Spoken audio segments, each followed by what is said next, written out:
प्रधानमंत्री किसान सम्मान निधि योजना में ऑनलाइन आवेदन अब फिर से स्टार्ट हो चुके हैं। पिछले 5 महीनों से आवेदन बंद था, लेकिन अब सरकार ने फाइनली आवेदन है वो स्टार्ट कर दिए हैं। अब किसान ऑनलाइन माध्यम से आवेदन कर सकता है। इसके लिए पीएम किसान योजना की आधिकारिक वेबसाइट में न्यू फार्मर रजिस्ट्रेशन वाले ऑप्शन में किसान को अपना आधार नंबर और मोबाइल नंबर ऊपर ऊपर डालना होता है, जैसा कि यहाँ पर आप वीडियो में देख सकते हैं। उसके बाद यहाँ पर आपको इमेज कोड डालने के बाद स्टेट चूज़ करने के बाद नीचे सबमिट करना होता है। उसके बाद आपके मोबाइल पर 4 अंक पीएम किसान योजना की तरफ से ओटीपी आएगा, जैसा कि मैंने ओटीपी यहाँ पर डाल लिया है।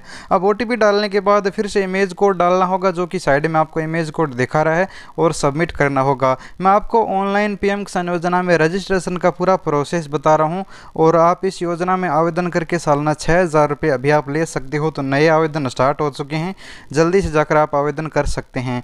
तो आवेदन के लिए यहाँ पर आप देख लीजिए, पीएम किसान वाला 4 अंक का ओटीपी सबमिट हो चुका है। अब यहाँ पर नीचे एक ऑप्शन और हो चुका है, इंटर आधार रजिस्टर मोबाइल ओटीपी, यानी अब आधार कार्ड की तरफ से 6 अंक का ओटीपी आएगा।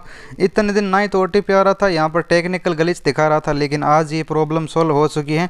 अब ऑनलाइन आवेदन है वो सभी जगह शुरू हो चुके हैं। तो यहाँ पर किसान के मोबाइल पर ओटीपी आ चुका है, जिसमें किसान का आवेदन कर रहा हूँ। तो उसके मोबाइल पर जो ओटीपी है वो यहाँ पर मैं डाल लेता हूँ। ओटीपी डालने के बाद यहाँ पर आपका आधार वेरिफिकेशन होगा, यानी अब पीएम किसान योजना में आवेदन करने से पहले किसान को अपना आधार वेरिफिकेशन करना होगा, उसके बाद ही नया आवेदन होगा। तो हम यहाँ पर क्या करते हैं, किसान के मोबाइल पर जो 6 अंक का ओटीपी प्राप्त हुआ है वो यहाँ पर आपको डालना होगा। तो यहाँ पर किसान के मोबाइल पर अब इंतज़ार करने के बाद ओटीपी फाइनली आ चुका है, तो हमने ओटीपी डाल लिया है। ओटीपी डालने के बाद मैं आपको एक बार और बता दूँ कि यहाँ पर जो ऊपर इमेज कोड दिखा रखे हैं, ये इमेज कोड आपको दोबारा से रिप्लेस करना होगा। जो इमेज कोड पहले दिखा रहा था वो अब चेंज हो चुका है, तो इमेज कोड दोबारा से डाल लीजिएगा। अगर यहाँ पर गलती करते हो, आपका आधार वेरिफिकेशन अगर नहीं होता है, तो यहाँ पर आपका आवेदन फॉर्म ओपन नहीं होगा। तो आधार वेरिफिकेशन सही से करोगे तभी आपका फॉर्म ओपन होगा। अगर यहाँ पर किसी ओटीपी वगैरह में गलती कर देते हो, एक बार ट्राई कर लेते हो, 2 बार ट्राई कर लेते हो, तो उसके बाद आपका ऑलरेडी रजिस्टर दिखाने लग जाएगा। इसलिए गलती ना करें, धीरे धीरे यहाँ पर आप दोनों ओटीपी डालने के बाद, इमेज को डालने के बाद वेरीफाई आधार पर क्लिक करोगे। जैसा कि यहाँ पर मैं क्लिक कर लेता हूँ, आपके सामने देख लीजिए लाइव फॉर्म ओपन हो चुका है। यहाँ पर डिटेल खुलकर आ चुकी है। अब ऊपर जो आपने आधार कार्ड में जो आपका स्टेट डिस्ट्रिक्ट वगैरह है वो चुन लीजिएगा। सभी आपका जो एड्रेस है वो प्रॉपर एड्रेस यहाँ पर आपको डालना होता है। तो स्टेट आपका पहले जो चुना था वो ऑटोमेटिक आ चुका है। बाकी यहाँ पर अब आपको डिस्ट्रिक्ट चूज़ करनी होगी, सब डिस्ट्रिक्ट चूज़ करनी होगी, और आपको ब्लॉक विलेज का चुनाव करना होगा। सभी प्रकार की डिटेल यहाँ पर आपको चुननी होगी। ऑनलाइन फॉर्म में आपको सभी प्रकार की डिटेल डालनी होगी, तब आपका ऑनलाइन आवेदन है वो आप अपने मोबाइल से, लैपटॉप से, किसी प्रकार से आप है वो अभी आसानी से कर सकते हो। पहले मोबाइल में समस्या आती थी, लेकिन अब मोबाइल के माध्यम से भी आप आवेदन कर सकते हो। बिना सीएस सेंटर जाइए आप आवेदन कर सकते हो। और डॉक्यूमेंट की बात करूँ तो इस ऑनलाइन फॉर्म में सिर्फ आपको 2 डॉक्यूमेंट अपलोड करने हैं। एक तो आधार कार्ड अपलोड करना है पीडीएफ बनाकर, और एक आपको अपना जो खतौनी होता है खेत का जमाबंदी वो अपलोड करना है। तो यहाँ पर मैं स्टेट डिस्ट्रिक्ट चूज़ करने के बाद किसान का नेम आधार कार्ड वाला आ चुका है। कैटेगरी यहाँ पर आपको SC ST उधर जो भी है चूज़ कर लीजिएगा। बाकी यहाँ पर आपका आधार नंबर, मोबाइल नंबर पहले जो आपने डाला था वो दिखा रहा है। आइडेंटिटी में आधार कार्ड ही रहने देना है। अब अगर किसान के पास 2 हेक्टेयर से ज़्यादा ज़मीन है तो वैसे सेलेक्ट कर लीजिएगा, वरना उधर सेलेक्ट कर लीजिएगा। तो हमारे पास ज़्यादा ज़मीन है तो मैं उधर सेलेक्ट कर लेता हूँ। लैंड रजिस्ट्रेशन आईडी, ये बहुत बड़ा प्रॉब्लम किसानों को आने वाली है। तो लैंड रजिस्ट्रेशन आईडी निकालने के लिए चलिए आपको मैं प्रोसेस बताता हूँ। यहाँ पर आपको गूगल में जाकर सर्च करना है, जैसा कि यहाँ पर मैं गूगल में आ चुका हूँ। यहाँ पर आपको सर्च करना है भूलेख। भूलेख सभी राज्यों के लिए वेबसाइट है। अगर आप किसी राज्य के किसान हैं, आप भूलेख की वेबसाइट से अपना रजिस्ट्रेशन नंबर आसानी से निकाल सकते हैं। तो यहाँ पर मैं लैंड रजिस्ट्रेशन नंबर है वो आसानी से 2 मिनट के अंदर आपको निकाल कर दिखाता हूँ। जैसा कि यहाँ पर मैं यूपी से हूँ तो यूपी सेलेक्ट कर लेता हूँ।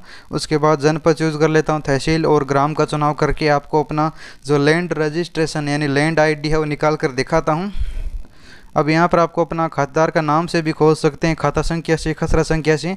खोजने के बाद आपकी जो लैंड रजिस्ट्रेशन आईडी 16 अंकों का जो नंबर है वो सामने आ जाएगा।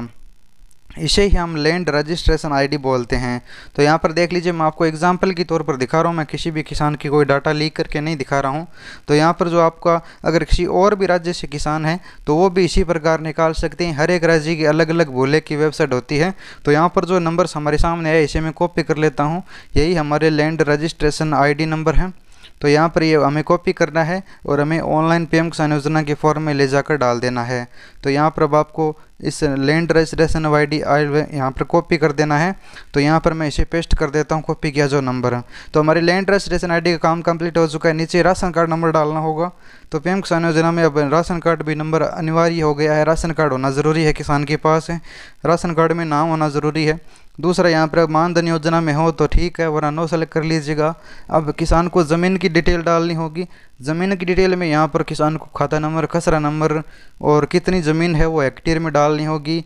और यहाँ पर आपको पहले ऐड वाले ऑप्शन पर क्लिक करना होगा। ऐड वाले ऑप्शन पर क्लिक करने के बाद सभी प्रकार की डिटेल यहाँ पर डालनी होगी। तो अगर आपकी किसी दूसरे का भाई का नाम किसी खेत की ज़मीन में है तो वो जॉइंट पर क्लिक कर लीजिएगा। अगर किसान अकेले का नाम ज़मीन में है तो सिंगल पर क्लिक कीजिएगा। तो यहाँ पर अकेले का नाम है तो मैं सिंगल सेलेक्ट कर लेता हूँ। उसके बाद ऐड वाले ऑप्शन पर क्लिक करता हूँ।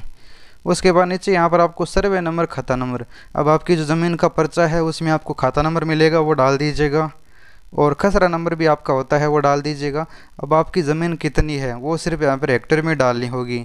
यहाँ पर आपको गूगल में जाकर निकाल लीजिएगा कितनी हेक्टेयर आपके पास ज़मीन है। तो यहाँ पर हम हेक्टेयर में ज़मीन डाल देते हैं। जैसा कि यहाँ पर मैं डाल देता हूँ 2.4 हमारी हेक्टेयर ज़मीन है, तो यहाँ पर मैं डाल चुका हूँ। उसके बाद आपके नाम ज़मीन कब हुई है, 2019 से पहले की ज़मीन है या फिर 2019 के बाद की ज़मीन है। तो हम यहाँ पर सेलेक्ट कर लेते हैं 2019 के पहले की है तो हमें यहाँ पर बिफोर सेलेक्ट कर लेते हैं। अगर आपकी बाद की है तो आफ्टर सेलेक्ट कर लीजिएगा। उसके बाद आगे यहाँ पर आपको एक ऑप्शन दिया जाता है लैंड ट्रांसफ़र डिटेल में आपको ज़मीन किस प्रकार मिली है, यानी आप ज़मीन खरीदी है या फिर कोई पुश्तैनी ज़मीन है या फिर कोई पति की डेथ के बाद, पत्नी की वो वैसे फादर की डेथ के बाद जिस प्रकार आपको ज़मीन मिली है वो चूज़ करना होगा।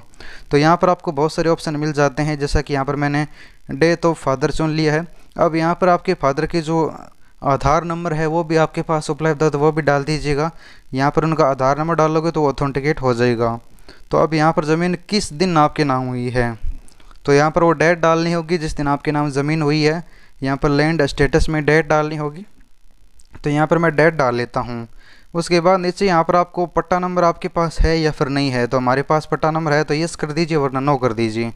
यहाँ पर अब आपको 2 डॉक्यूमेंट अपलोड करने होंगे। 2 डॉक्यूमेंट में मैंने आपको बताया था कि एक तो ज़मीन का खतौनी जमाबंदी वो अपलोड करना होगा। ये आपको KB में अपलोड करना है, PDF बनाकर आप सेव कर लीजिएगा आप अपने मोबाइल लैपटॉप में। आधार कार्ड, बैंक की डिटेल अपलोड नहीं करनी है क्योंकि पीएम किसान योजना का पैसा आधार बेस पर भेजा जाता है, यानी जो आपके आधार में बैंक अकाउंट जुड़ा हुआ है उसमें आपका पैसा आ जाएगा। उसके बाद यहाँ पर दोनों डॉक्यूमेंट अपलोड करने के बाद सेव करना होगा और आपका पीएम किसान योजना में ऑनलाइन आवेदन हो जाएगा। और कुछ ही दिनों में आपका फॉर्म है वो आपकी तहसील से, जिले से अप्रूव हो जाएगा और केंद्र सरकार से फिर आपके सालाना 6000 रुपये आना शुरू हो जाएंगी। अगर आपकी डिटेल, खेत की डिटेल सही पाई जाती है तभी आपका पैसा आना शुरू होगा, वरना आपका फॉर्म रिजेक्ट भी हो सकता है। जानकारी अच्छी लगी तो वीडियो को लाइक करना, चैनल को सब्सक्राइब करना। धन्यवाद।